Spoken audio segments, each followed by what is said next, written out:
golaha deegaanka ee dawladda hoose ee maamulka Khaatumo ee magaalada Buuhoodle ayaa waxa ay maanta soo bandhigeen ciidan cusub oo bilaysa isla markaana ay ugu tala galeen inay ka howlgalaan magaalada Buuhoodle kuna biiraan ciidamadii ammaanka ee hore uga jiray deegaankani Buuhoodle.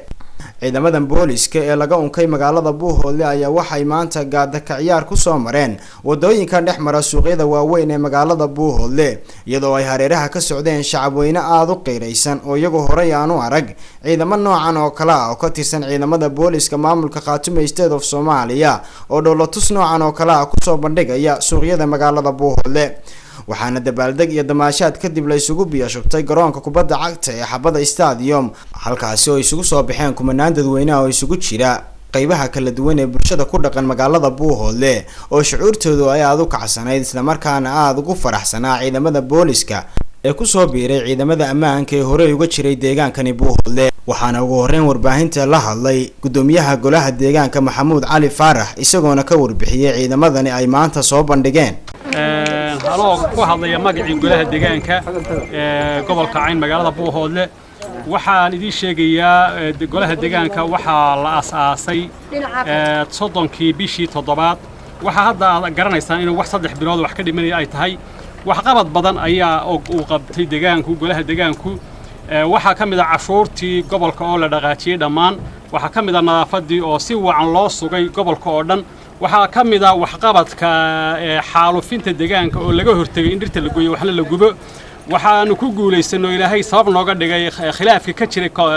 airportka Buuhoodle oo aan soo gabagabaynay maantana shaqadiisa ay socoto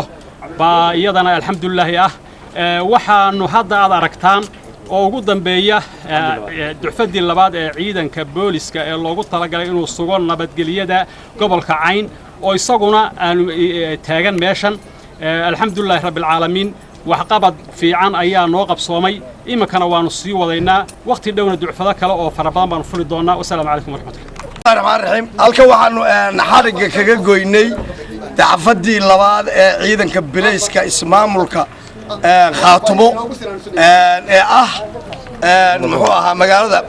magaalo madaxda Cayn tababarka boolisku ka soo baxay dacfadii labaad waxaan rajaynayaa inay noqdaan kuwii dalkooda iyo dadkoodaba anfaca. ciidankii labaad ee loo aasaasay Khaatumo Buuhoodle maantana la qabtay xafladiisa ciidanku waxa weeyaan waa ciidan loogu talagalay inuu ilaaliyo nabadgelyada deegaanka iyo dadweynaha wuuna ku kalsoon yahay wuxuuna heegan u yahay oo diyaar u yahay